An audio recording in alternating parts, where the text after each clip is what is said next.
Friends, ಹೇಗಿದ್ದೀರಾ ಎಲ್ಲರೂ? ಸ್ನೇಹಲೋಕ 86 ಚಾನಲ್ಗೆ ನಿಮಗೆಲ್ಲರಿಗೂ ಸ್ವಾಗತ. ಇವತ್ತು ನಾನು ನಿಮಗೆ ಕೆಮ್ಮಿಗೆ ಮನೆಯಲ್ಲೇ ಹೇಗೆ ಮದ್ದು ಮಾಡ್ಕೊಬೋದು ಅಂತ ಹೇಳ್ತೀನಿ. ಇದೊಂದು ಸಿಂಪಲ್ ಮನೆ ಮದ್ದು ಫ್ರೆಂಡ್ಸ್. ಇದೊಂದು ಪಾನ್ ಆಗಿರುತ್ತೆ. ಈ ಪಾನ್ನ ನೀವು ದಿನಕ್ಕೆ 3 ಸಲ 3-4 ದಿನ ತೆಗೆದುಕೊಂಡ್ರೆ ಕೆಮ್ಮು ಮಾಯ ಆಗುತ್ತೆ. ಈ ಪಾನ್ಗೆ ಏನೆಲ್ಲ ಸಾಮಗ್ರಿಗಳು ಬೇಕು ಅಂತ ನೋಡ್ಕೊಳ್ಳೋಣ ಬನ್ನಿ. ಮೊದಲನೇದಾಗಿ ಇದಕ್ಕೆ ಒಂದು ವೀಳ್ಯದೆಲೆ, ಒಂದು ಕಲ್ಲುಪ್ಪು, ಒಂದು ಲವಂಗ, ಒಂದು ಕಾಳುಮೆಣಸು ಮತ್ತು ಒಂದು ಹಿಪ್ಪಳಿ ಅಂದರೆ ಇದೆ ನೋಡಿ ಫ್ರೆಂಡ್ಸ್. ಇದು ಎಲ್ಲ ಗ್ರಂಥಿಗೆ ಅಂಗಡಿಗಳು ಸಹ ಸಿಗುತ್ತೆ. ಇದನ್ನು ಹಾಕಿ ಹೀಗೆ ಮಡಚಿ ಹೀಗೆ ಪಾನ್ ಥರ ಮಾಡಿ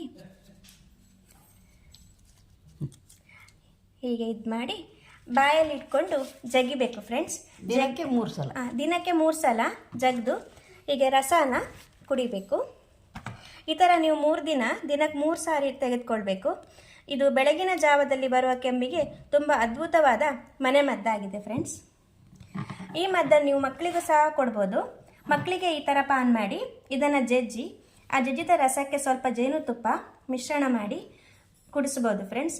ತುಂಬ ಚಿಕ್ಕ ಮಕ್ಕಳಿಗೆ ಇದನ್ನು ರಸನ ತೆಗೆದು ಜೇನುತುಪ್ಪಕ್ಕೆ ಮಿಕ್ಸ್ ಮಾಡಿ ಸ್ವಲ್ಪ ನೆಕ್ಕಿಸ್ಬೇಕು.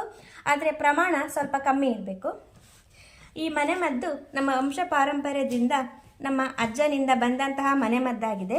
ನಮ್ಮ ಅಜ್ಜ ಅಂದರೆ ನಮ್ಮ ಅತ್ತೆಯ ತಂದೆಯವರು. ಅವರು ಮೈಸೂರಿನ ಅರಮನೆಯಲ್ಲಿ ಪಂಡಿತರಾಗಿದ್ದರು. ಅವರು ಇಂತಹ ತುಂಬ ಮನೆಮದ್ದನ್ನು ನಮ್ಮ ಅತ್ತೆಯವರಿಗೆ ಹೇಳಿಕೊಟ್ಟಿರುತ್ತಾರೆ. ಇದು ನಮ್ಮ ಮೊದಲನೇ ವ್ಲಾಗ್ ಫ್ರೆಂಡ್ಸ್. ನಮಗೆ ಗೊತ್ತಿರುವ ಮನೆಮದ್ದುಗಳನ್ನು ನಿಮಗೂ ತಲುಪಿಸ್ಬೇಕು ಅನ್ನೋದು ನಮ್ಮದೊಂದು ಚಿಕ್ಕ ಪ್ರಯತ್ನ.